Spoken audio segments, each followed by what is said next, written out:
Hello and welcome to an Infinity the Game battle report. In this game we're playing Svalarheima Winter Force against the Merovingienne Rapid Response Force, and the scenario is last launch. First though, big thanks to channel supporter Alex for requesting Svalarheima be played. Alex, this game is for you. So ahead of this game, I've actually reached out to a friend of mine, Lockie, who is probably the best Pan-Oceanian player that I personally know, and who is something of a Svalarheima expert among other factions. He also plays MRRF, in fact, most of Pan-Oceania, I think. And I asked him for a list. I did this because I am not a Svalarheima expert, and although I think I could make a Svalarheima list that I would like, it would be a Svalarheima list that I like, which is doing all of the things that I prefer to do with the list, so it almost invariably just have like 3 Haris teams and try not to. It would be a Pan-Oceanian list trying to be a Toha list, effectively. Because I didn't want to do that, I reached out to a third party, and Lockie very generously provided. This is the list that he sent me. I asked for his best all-comers Svalarheima list, because at the time I didn't know what scenario I was playing, and this is what he sent. So, in Combat Group 1, we have the big Chungus himself, the Jotun, and then we have a 5-person link of Fusiliers. There's just a missile launcher for ARO GD. Missile can be active at times, but it's kind of a desperation play if you do usually. Fusilier paramedic, a hacker, and then 2 Fusiliers, one of whom is the lieutenant. You can make a Jotun a lieutenant, and it's quite a good one, but it costs you a lot of SWC to do that. I think it's 2.5 to make the Jotun the lieutenant. And since you have Kahu in Svalarheima, you've got very, very high quality NCOs, so there's no real need to. After that, we have 2 Fugazi Dronbots and Lankai. Lankai is excellent and should probably be in every Svalarheima list. And then in Combat Group 2, we have a Kahu in a Harry's team with a Fusilier and Shona Karanu. Now, Shona is very much, hey mum, can we have Lankai? No, we have Lankai at home. But we already have Lankai in this list, and what she does is she adds more unhackable close assault to the list. That's something that Svalarheima, it has some weaknesses. It doesn't really have airborne or hidden deployment, etc. But it does have close assault that is really kind of good by Pan-Oceanian standards. The closest you'll come in other elements of Pan-Oceania is you have military orders, but they're hackable. You have like Auxilia and NCA, but they're hackable. Shona and Lankai are not hackable, and between the two of them, you will almost always have close assault, melee / template experts somewhere on the table that will be useful. We then have a machinist with Palbot and a Sierra Dronbot. I'm a big fan of total reaction bots relative to the cost if you have already found a way to include a machinist in the list. And so the Sierra here, I think, complements the list nicely, giving it a great deal of potential ARO power. It's going to have the Fusilier and the Sierra Dronbot as dedicated ARO pieces, and then the Jotun and the Kahu as potential ARO pieces depending on the tactical requirements of the moment. Now, in terms of criticisms of this list, I don't think I have any really meaningful ones because the things that I don't like about this list are really just the ways it deviates from the way that I like to play. So, for example, it's relatively limited on expendable assets. It doesn't have a great deal of crumple zone. If the Jotun goes down, for example, your back is going to kind of be against the wall. You will be pressed to rely heavily on the Kahu as really your only active gunfighter after that. But the Jotun is very unlikely to go down. So I would like more independent attack pieces so that the list can afford to lose some elements and still be fine. But you have a Jotun, you have a Kahu, you have Lankai, you have Shona Karanu linked with the Kahu, you have multiple specialists, and you have quite good defenses between the Sierra Dronbot, the missile launcher, etc. So broadly, I think this is a very good list. The things that I don't like about it are just the things that I don't like about this archetype of Pan-Oceanian list in general, where you've committed to the 5-person link, then you've added in a Haris, you only have so many troop slots after that, and this list is running 14 rather than 15 troops just because of points. And what that means is that this list is going to do the thing that Pan-Oceanian lists in this archetype do, which is win 4 out of 5 games really effectively, and generally speaking lose the 5th, because it just doesn't, it's at any given time, it is like 3 catastrophes away from a loss. Other lists where you have like 15 troops, maybe 12 or 10 of which can potentially do something that will meaningfully progress the game state, are much less susceptible to catastrophe, but they are more likely to lose an individual gunfight or an individual engagement. This list is less likely to lose an individual engagement, but when it does, it rapidly approaches a game loss because it just has relatively few pieces that can progress the game state in your favor. That's pretty much the decision that you make when you play a Pan-Oceanian list like that. And the alternative to that is to really fight what Pan-Oceania does and build a list that attempts to compensate for that problem at the cost of being worse at doing Pan-Oceanian things, trying to make Pan-Oceania not Pan-Oceanian. And I think actually both of those are quite valid strategies. If you recall the Neo-Terran Capitoline Army game that I've published recently, it is trying to find ways to compensate for the Pan-Oceanian lost state problem. This list is not, and what it gets in return is very good ARO defense, a tag, plenty of orders between NCO and tactical awareness, and a good close assault. So there are trade-offs there, and we will see some of those come up in this game.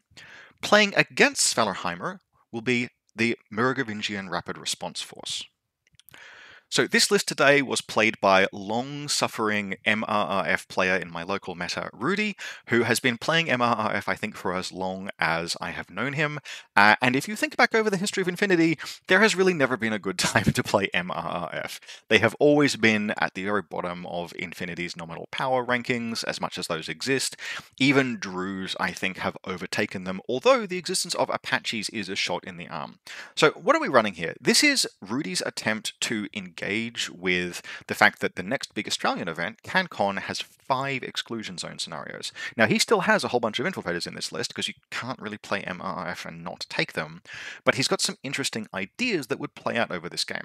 So firstly is we have Margot and Duroc. Margot and Duroc are excellent. They are very playable in exclusion zone scenarios, and they are a hammer that MRRF has that can almost do work. We then have a 3-person Haris of the Lugaru Viral Sniper Rifle, a very cheap 23 points Viral Sniper Rifle, Wolfgang and an Apache. Apaches are excellent, and that means that this group in total has basically a ton of close assault and a sniper.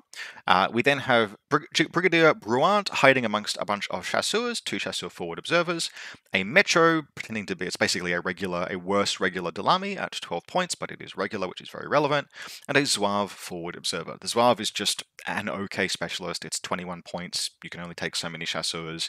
It's totally fine. We then, in Combat Group 2, have Nauf, 2 Metros, one of whom is the LT, and a Tractor Mule. The Tractor Mule in there, I didn't ask Rudy about this, but I'm going to assume that it is doing something similar to what I've been doing with SAS in Caledonia, where it enables these chasseurs to move forward, and if your opponent discovers them, then they can respond with Forward Observer, even at long ranges, and light something up for the Tractor Mule. Given that the list has the SWC and the points, it's a very serviceable inclusion, which I think is kind of cool. Now, the list is only running 14 troopers as well. In order to afford all of these things, there's only so much you can do in terms of fitting these things in the list.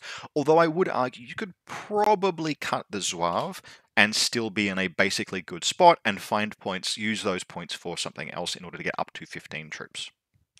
So basically, despite the fact that I think MRRF are a little bit behind the 8 ball, this list does have some gunfighting, it has some multi-wound models, it has plenty of camouflage, it's going to be kind of difficult to attack as a result. It can even present some hard ARO, and between Nauf and the Lugaru, you have a degree of gunfighting that is not terrible. Nauf is kind of a one and done. As soon as he loses a face-to-face roll, he will probably die, but for 32 points in Combat Group 2, he's really quite efficient when he's winning face-to-face rolls, and when he dies, he's just a Combat Group 2 model, it'll be fine. So, I don't love MRRF, but I respect that this is Rudy's faction and he has been playing them for a long time, and damn it, he will make them work. And I think this list kind of makes that work, and he has some interesting ideas we'll get to during the game. So here's the table. We both have Whip 12 Lieutenants. Rudy wins the roll and elects to go first. This is the first time both of us have played last launch. And so if you're not familiar with the scenario, you're attempting to exfiltrate troopers off the table through this launch tower here. To do so, a specialist needs to activate a console and take an ID. A model can only hold 1 ID. Troopers can take IDs off of specialists though, and once you have an ID, you can enter the building. These are wide gates, so anything can walk through them. Touch the launch console, spend a short skill, and yeet off into space. Yeeting off into space removes you from the table as a casualty, although you don't count as killed by the opponent. And points are on the table for 4 points for extracting more troopers, and then otherwise it's points for extracting more specialists, killing more specialists, doing a classified, dominating this little quadrant at the end of the game, dominating the objective room, launch tower for 1. Basically, the game is about getting your IDs and getting out into space, the last place that has not been corrupted by capitalism. But balancing the desire to get your troops off of the table and the fact that you need troops to fight and win the game. Rudy has elected to go first. I have set up on this side of the table on the grounds that it has more high ground. But this was an interesting table to play on, as it often is when you have an objective room. We have a lot of very tall terrain pieces, which I've gone with because I wanted nice tall terrain pieces for like longer lines of sight and the ability to see onto the rooftops. But I think I may have made a mistake basically as soon as Rudy says that he's holding 2 models in reserve. Now, I am not sure that that's going to be Margot and Duroc, but it is a possibility. And so I set about trying to triage that damage, and the fact that I've picked a table side that has very, very tall shadow zones that potentially these 2 units can move on in. So in terms of Rudy's deployment, he really doesn't deploy much that gives me much of a hint. There are camouflage markers butting up against the exclusion zone here and here, hiding behind the objective room. There's another one hanging out just down here. 3 camouflage markers. I suspect that they are chasseurs because they have to be, or Bruant. One of them is probably going to be Bruant, but I'm not sure yet at this stage. The Zouave deploys prone here. The Viral Sniper and Wolfgang Harris deploys here with the Viral Sniper standing. Nauf is hanging out prone down here, and then the Metros are just sort of like chilling out in various different places. The Tractor Mule is here, and it will move over the course of the game. In terms of terrain, how we are playing this is that these buildings, unless they are open, they can't be entered. So the launch tower and then this garage here, see into or out of, but not through, and infinitely tall with no roofs. Every other building is enclosed, you can't enter it, but if you can see a door, for example this one here, using the short movement skill move while in contact with the door, you can expend all of your movement to move to the space directly above the door. So for example, a model that was here could move up to here by using all of its movement. And every building has at least 2 doors, so the rooftops are fairly accessible. For my part, okay, there's not a great deal that I can see. I suspect, but can't confirm, that Margot and Duroc are coming. It could be other things. So what we're doing is we're setting up to at least pin him down, and I reserve the Jotun as basically a stopgap or as a reserve ARO piece if when Rudy goes to place his reserves, he deploys nothing, which would indicate Margot and Duroc. So what we're doing is on this rooftop, we're putting a number of big guns. We've got our Sierra and our missile launcher here, and the idea is twofold. Firstly, they're both watching this Harris team. So if the Viral Sniper activates, I will put 6 burst downrange into it. But importantly, they also have fairly good lines of sight in this direction, sort of down here, while being totally safe from Nauf. Nauf is hanging out sort of back here, but there is a doorway that he could come up and then around to here that will give him lines of fire there and there. And so in particular, I want to avoid this rooftop because it is exposed to Nauf. And although Nauf won't for sure beat a Fusilier or a Sierra Johnbot, he's one of the pieces, he's the most obvious piece on the table that could kill those elements, so I want to avoid him while pinning other pieces down. We then have the Kahu standing here, and what it's looking for is it's got a long line of fire over here to watch this objective, and then a line over here to watch this table edge. And then I have some flash pulse, basically bots just like hanging out at the back and up here. This one is prone. Actually, they're both prone, but this one's watching this table edge.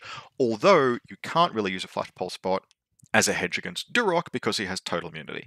Finally, we have Lang Kai forward deployed up here, and Rudy goes to place his reserve models and then has nothing to place. He just elects to not place both Margot and Duroc, confirming their existence. Now, speaking after the game, what he did actually say is he thinks that there are going to be games where he will deploy them normally. Because there are a couple of these scenarios at CanCon where we have armory rooms effectively, particularly Duroc is not a bad piece. He's like the only smoke, basically, that MRRF has access to. And having smoke to move up into, smoke out, and then close assault into an objective room kind of makes him very valuable in that role. And so the reserve of Margot and Duroc didn't just sort of conceal them a little bit, but it also genuinely did foreshadow the possibility that he might elect to reserve drop them on his table and use them to assault an objective room because they enable that in a way that other pieces in MRRF don't.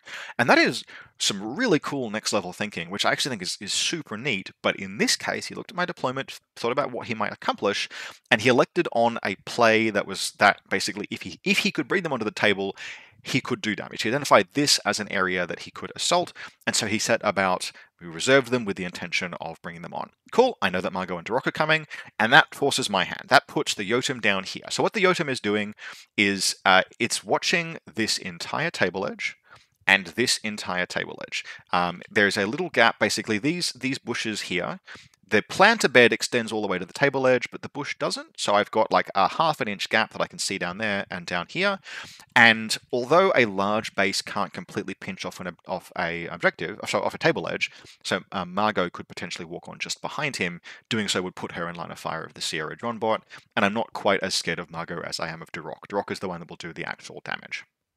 So I set the Yotum up there to cordon off the this quarter. The only other place that Margot and Duroc could potentially turn up would be either here or here. If they turn up here, they're in line of fire of the Kahu and potentially the missile. No, the missile is pinched off by this, but they're in line of fire of the Kahu, and so Shona Carano is back here watching this table edge with her burst 2 nanopulsar. So Duroc and neither Duroc or Margot are going to risk moving on there, which gives me basically total deployment zone coverage. I have good coverage of all of this space. Rudy is banking on the fact that he thinks he can make a hole. So he is going first. His combat groups, he has 8 orders in the first group, 4 in the second. I elect to spend a command token because I'm not sure. The 4 does kind of look like Margot and Duroc could be there. So I spend a command token to strip 1 order from both groups, putting him down to 7 and 3 respectively. If Margot is in the first and Duroc are in the first combat group, I will still have nullified the second pretty efficiently. And Margot and Duroc end up being in the first. So the very first order of the game is this camouflage marker over that's back here, moves up behind some cover and then out to see my Yotum. So it's engaging from about this point here. I hold, it reveals to be Brigadier Jacques Bourant with the AP Spitfire, and he engages the Yotum. This engagement is happening at pretty much exactly 24 inches. It's like 23.9 inches. So we're both in good range. Bourant has surprise attack. I shoot because it's on 9s, basically it's fine. He's firing on 12s. I miss. He crits and hits, and I roll a 2, a 2, and a 3 for my armor rolls, which puts the Yotum immediately unconscious. You will recall I mentioned before that lists like this are only like a few catastrophes away from game loss, and this is our first catastrophe. There's about a 2% chance of this fight resulting in the Yotum going unconscious, which is, if you think about it, really not that low. That's a 1 in 50, and you will be exposed to 50 gunfights with the Yotum over the course of an event, which means that something like this is eventually going to happen. Unfortunately for me, it happened on the very first order of the game, and Bourant follows that up by backing up into cover, shooting again, and putting the Yotum all the way to dead. So I'm down a Yotum. I really didn't want to be down a Yotum, and the other bad thing about that is that Duroc and Margot can now turn up on this table edge, which they immediately do. Now Duroc turns up first, and I don't have anything watching the table at this point, and he jumps up onto this rooftop. He's able to basically get, with 6 inches off the silhouette 6, he's able to jump up to here. Lang Kai dodges and actually will dodge to engage Duroc, and I will shoot with both the missile and the TR-HMG. The TR-HMG hits twice, the missile needing 15s whiffs both shots, and Duroc makes both of his saves.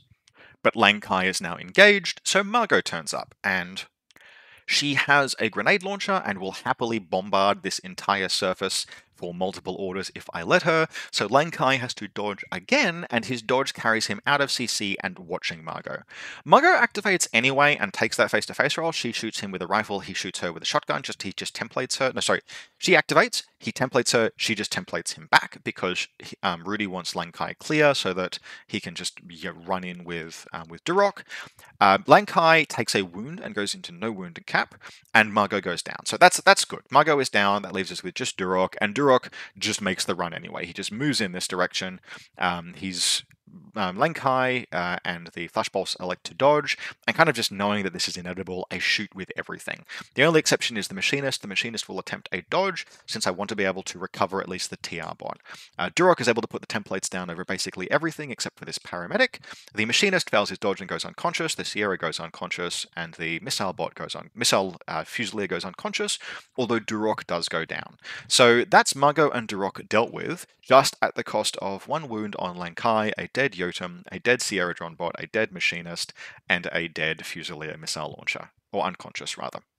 So that's a fairly grim first turn. Rudy otherwise just moves some things around. Now that all of this stuff on the rooftop is unconscious or dead, he's able to move. He actually leaves the sniper behind and just moves the Apache and Wolfgang up and around here, and they basically occupy this space here, and with some coordinated orders he moves the chasseurs in as well. Now putting that much stuff in sort of like this space here is something that would be very risky, except he's playing against Panoceania, and I'm increasingly restricted in my ability to push into that space. I don't have disposable flamethrowers. The only pieces that I could push into that much of a force are my close assault elements, and although Sval has good close assault elements, I spent some time extolling their virtues. Lang Kai is wounded, and the damage that they would do, they would die basically trying to take that fight. So for now, I resolve to, as best I can, pin down these pieces, and I set about trying to triage the situation.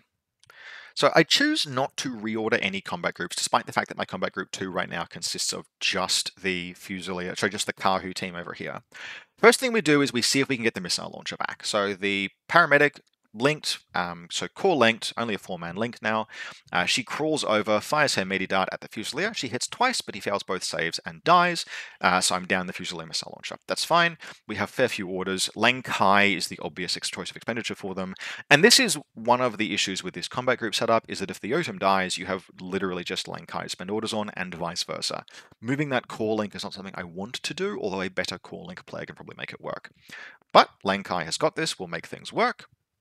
He's going to come over here and then start crawling across this this bridge here. He's taking out a line of fire of Nauf, who has made his way up to there.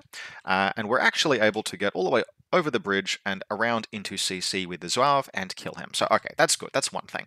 We then keep crawling. This is obviously pretty order intensive, but I have the orders because there's something else to spend them because the Yotum is dead. We keep crawling down here, take the doorway down, dodge Bruant's shotgun or chain colt, dodge Bruant's chain colt into CC, and then take a CC fight with Bruant. And I roll a 2, and he rolls a 9, and he slaps a decharge onto Lang Kai's chest and detonates it, which means that I'm down Lang Kai, and Bruant is still alive. And in terms of those 3 catastrophes, I think that is probably the third one. It's only turn 1, but enough has happened with the destruction of this rooftop and the destruction of the Yotum that the death of Lang Kai, and in particular the survival of Bruant, who is a specialist and worth plenty of points, that is going to come up significantly on the final turn, and I don't really have anything that I can do about it now. So we hit early in the game, we hit that 3 catastrophe point at which this archetype of Pan-Oceania build kind of crumbles, but we're going to try and do our best and basically make something of it. So the remainder of the orders that I have to spend are in Combat Group 2, and one of the nice things about that Kahu team is that you can spend quite a few orders on them, even if they don't have a lot in the group, ostensibly, with the NCO and then also with O12 Prestige. And so they start moving out. And I'm forced to, when you're in this kind of situation, you have to begin pushing your luck. And the reason is that you are going to lose if you allow the status quo to endure. You have to push your luck and attempt to get back in the game.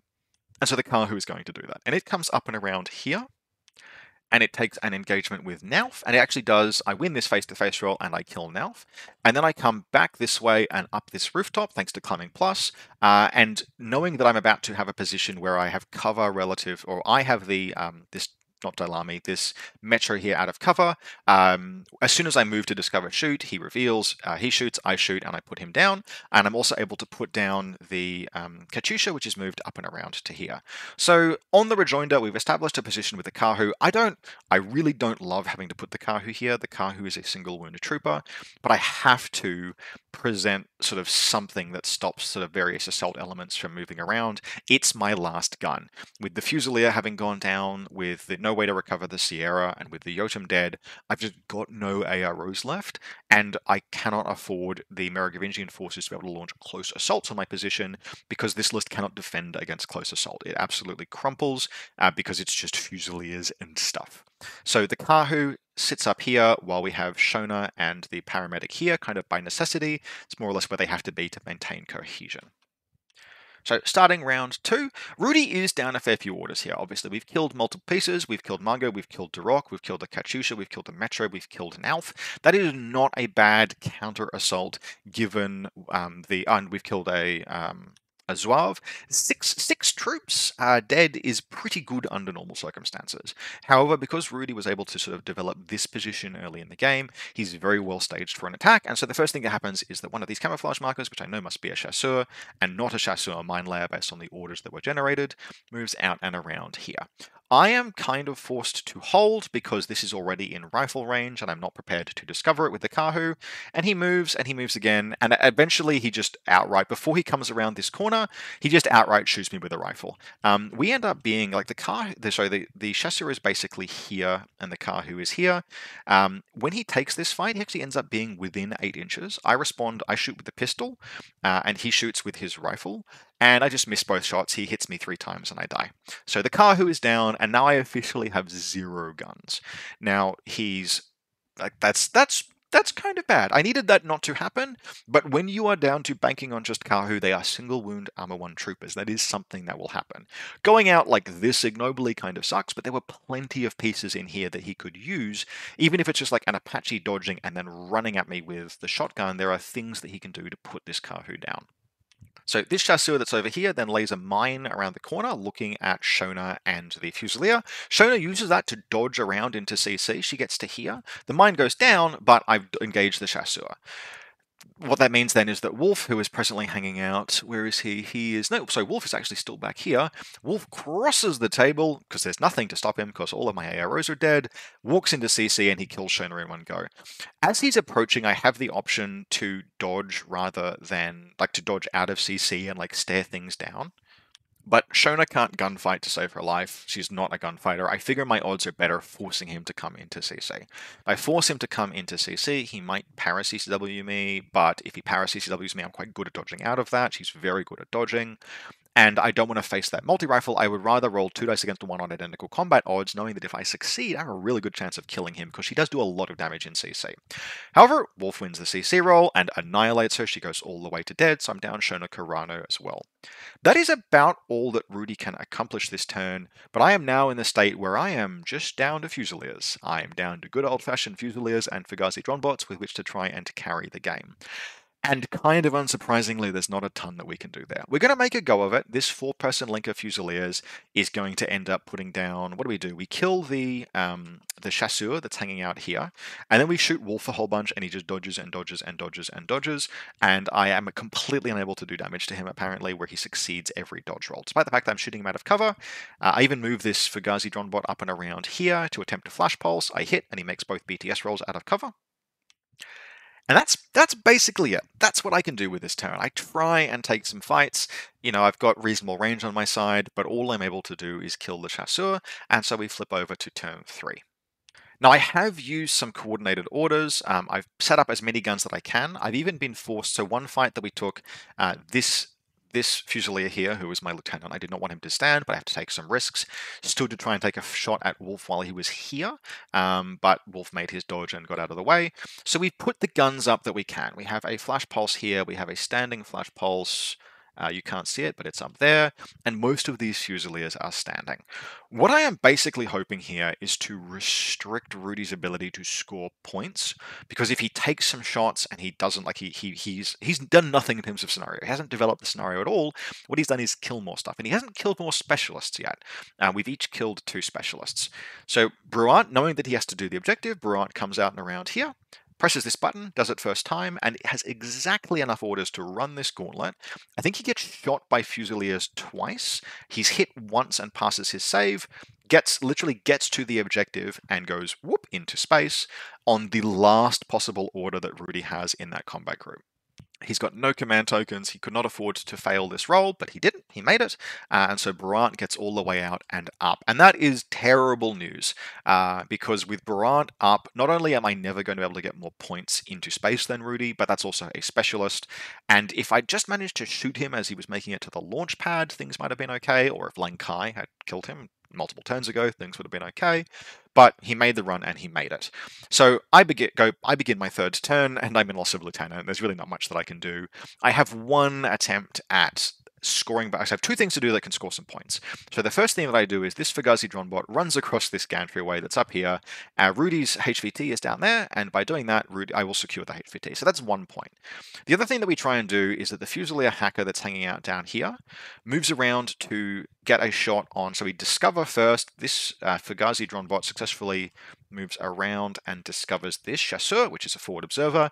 If I can kill the Chasseur, I'm going to be able to have killed more specialists than Rudy. And the only gun I've got that can use it, though, is the Hacker, who moves up and around, engages the Chasseur, and dies. So that is what it is. Unfortunately, that does mean that Rudy has also secured more specialist kills, which means that Rudy has done every objective apart from the classified. So that makes the score 9-1 in MRRF's favour, and that is the game.